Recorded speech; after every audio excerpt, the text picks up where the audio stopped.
દ્વારકાધીશ હોળી ઉત્સવ નિમિત્તે ફૂલડોલ કાર્યક્રમની અંદર ગુજરાતમાંથી અને ગુજરાત બહારના રાજ્યોમાંથી પદયાત્રાઓ જે જાય છે એનો જબરજસ્ત જય દ્વારકાધીશ રાજકોટ દ્વારા કેમ્પનું આયોજન કરેલું છે અને કેમ્પનું સ્થળ છે દ્વારકા હાઈવે ધંધો હોટલની બાજુમાં વિશાળ કેમ્પ છે. આખા કેમ્પની વ્યવસ્થા તમને આગળ વિડીયોમાં બતાવું છું. ની અંદર એન્ટર થાય ત્યારે વિશાળ ગેટ છે મિત્રો, જોઈ શકો છો.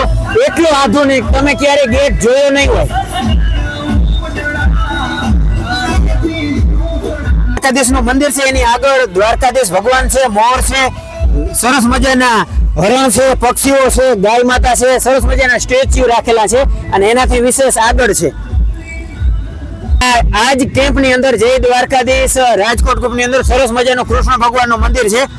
તો જય કાળિયા ઠાકર દ્વારકાધીશ ને શીશ નમાવીને વિનંતી કરું છું કે તમારે ચરણે આવતા દરેક યાત્રાળુઓનો ખ્યાલ રાખજો અને દરેક યાત્રાળુઓને કઈ પણ કાંટો ન લાગે એવી આપને પ્રાર્થના. કેમ્પ ની અંદર વિશાળ આજ કેમ્પ ની અંદર આરામ કરવા માટેની આરામ વ્યવસ્થા વિશાળ મોટા ડૂમ ની અંદર છે. તમે જોઈ શકો છો અહીંયા નીચે પાથરો છે, પછી ગાદલા છે, તકિયા છે, ઓસાર છે, વિશાળ જગ્યા છે અને ઉપર પંખાની પણ વ્યવસ્થા છે, ખૂબ જ વિશાળ. એમાં હજારો યાત્રાળુઓ આમાં લાભ લેશે. વ્યવસ્થામાં જય દ્વારકાધીશ રાજકોટ ગ્રુપનો જબરજસ્ત કેમ્પ આ છે. એ મહાપ્રસાદ લેવાની વ્યવસ્થા છે. તમે જોઈ શકો તો વિશાળ જગ્યા, શું વ્યવસ્થિત, હજારો યાત્રાળુઓનો ભક્તો અહીંયા પ્રસાદ લઈ શકે આરામથી, એવડી વિશાળ જગ્યા છે. હવે આગળ આપણે અહીંયા જે કેમ્પના આયોજકો છે જય દ્વારકાધીશ રાજકોટના, તો એમની સાથે આપણે સેવકારે વાત કરીએ. તો તમને જય દ્વારકાધીશ. જય દ્વારકાધીશ. અને ખાસ કે અત્યારે અમે તમારા જે કેમ્પ છે એની વિશાળ વ્યવસ્થા છે, ખૂબ જ વ્યવસ્થા છે. કેમ કે હું તો દર વર્ષે દ્વારકા જતો જ હોઉં છું હોળી નિમિત્તે, પણ આવી વ્યવસ્થા વિશાળ જગ્યામાં મેં ક્યારેય જોઈ નથી. એટલે આજે મેં તમારી અહીંયા વિઝિટ કરી એ ઉપરથી લાગે કે તમારો આ કેમ્પ છે વ્યવસ્થામાં ફર્સ્ટ નંબરનો છે. તો હું તમારા પાસેથી જાણવા બીજું કે ભગવાન દ્વારકાધીશના ચરણોમાં વંદન કરીને કહું છું કે તમારા ભગવાન દ્વારકાધીશના આશીર્વાદ આખા તમારા ગ્રુપ ઉપર કાયમી સદાય રહે. તો વડીલ એ બતાવો કે આપણો આ જે કેમ્પ છે એ કેટલા વર્ષથી કાર્યરત છે? અમારું જય દ્વારકાધીશ ગ્રુપ રાજકોટ, અને અમે બધા ગ્રુપમાં આ આયોજન કરીએ છીએ અને લગભગ 10 વર્ષ થયા. પહેલા અમે 4-5 વર્ષ શરબત આપતા, બરોબર. પછી અમે 1000-1500 કિલો આઈસ્ક્રીમ લઈને આવતા, બરોબર. પછી અમારા વડીલ છે હિતેશભાઈ, બરોબર, એને એવો સંકલ્પ થયો કે ભાઈ આપણે આ કરીએ છીએ તો આપણે થોડુંક આવી વ્યવસ્થા કરીએ, એમ યાત્રિકોને રહેવાની, જમવાની, દવાનું, મેડિકલ, રાત્રે રાસ ગરબા, આવું આયોજન આપણે કરી. પછી બધા ગ્રુપમાં બધા ભેગા થયા અને બધા વડીલોની સંમતિથી અમે આયોજન કરીએ છીએ. અને આમાં કોઈ નિસ્વાર્થે બધા સેવા કરે છે, બરોબર. અને 2 ટાઈમ સાત્વિક ભોજન આપીએ છીએ, બરોબર. અને ઠાકોરજીને દ્વારકાધીશને થાળ ધરી 2 ટાઈમ આરતી કરી થાળ ધરીને બધાને ભોજન પ્રસાદ દઈએ છીએ. અમારું એક જ લક્ષ્ય છે કે ભાઈ આ જે યાત્રિકો આવે છે એ એક ડગલે પગલે એક અશ્વમેધનું યજ્ઞનું ફળ છે એવું શાસ્ત્ર કહે છે. અને એનામાં અમને પ્રભુના દર્શન થાય છે દ્વારકાધીશના, એટલે અમે બધા એની સેવા કરીએ છીએ. અને દ્વારકાધીશને કે કાયમ માટે અમને આ અમારા ગ્રુપને સેવાનું કાર્યરત આપે, એમાં મદદ કરે એવી અમે ભગવાનને પ્રાર્થના કરીએ છીએ. સરસ મજાનું આયોજન છે. અમે અહીંયા જોયું છે તો ચા પાણીથી લઈને, મહાપ્રસાદથી લઈને, નાસ્તાથી લઈને આરામની પણ વ્યવસ્થા છે અને પાર્કિંગની પણ જબરજસ્ત વ્યવસ્થા છે. તો ફરીથી એક વખત ભગવાન દ્વારકાધીશમાં ચરણોમાં હું મારું માથું ટેકવીને પ્રાર્થના કરું છું કે આપના આખા ગ્રુપ ઉપર હંમેશા કાળિયા ઠાકરની દયા રહે અને હજારો હાથ છે કાળિયા ઠાકરના આપણી ઉપર રહે. જય દ્વારકાધીશ.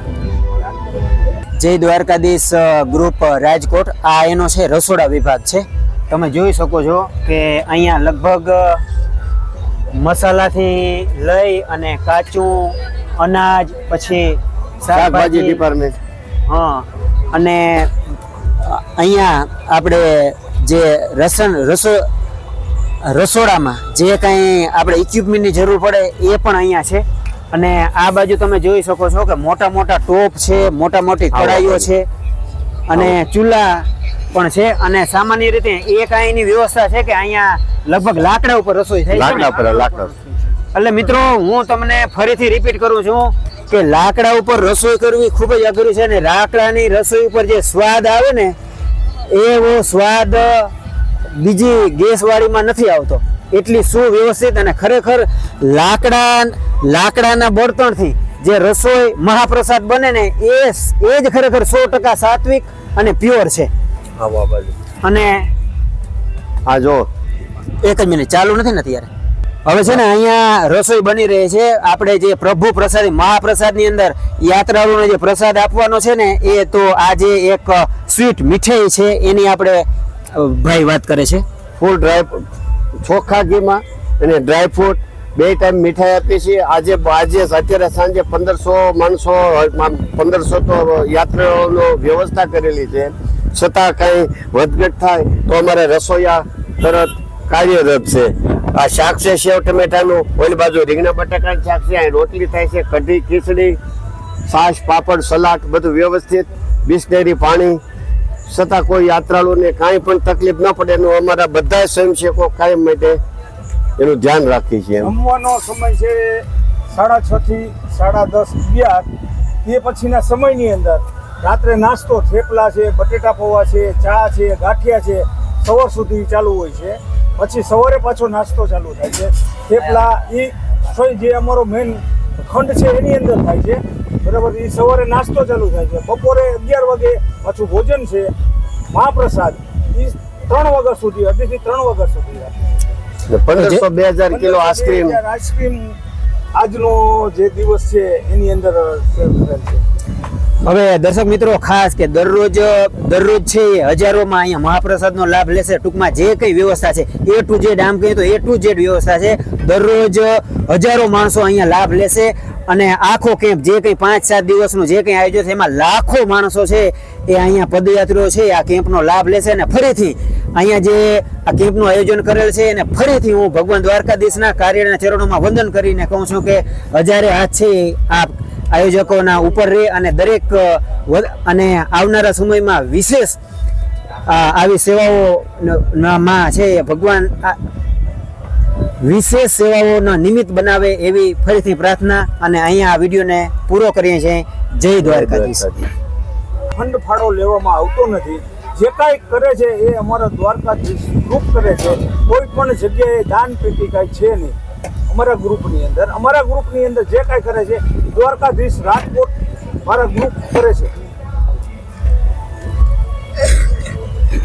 બીજું ખાસ કે અહીંયા આપણે જે આયોજક મિત્ર છે એમ કહે છે કે આ કોઈના નામ ઉપરથી ચાલતું નથી, માત્ર ને માત્ર ચાલે છે તો દ્વારકાધીશની કૃપાથી અને એમના નામથી જ ચાલે છે. તો બસ અહીંયા આપણો વિડીયો પૂરો કરીએ. જય દ્વારકાધીશ, જય કાળિયા ઠાકર.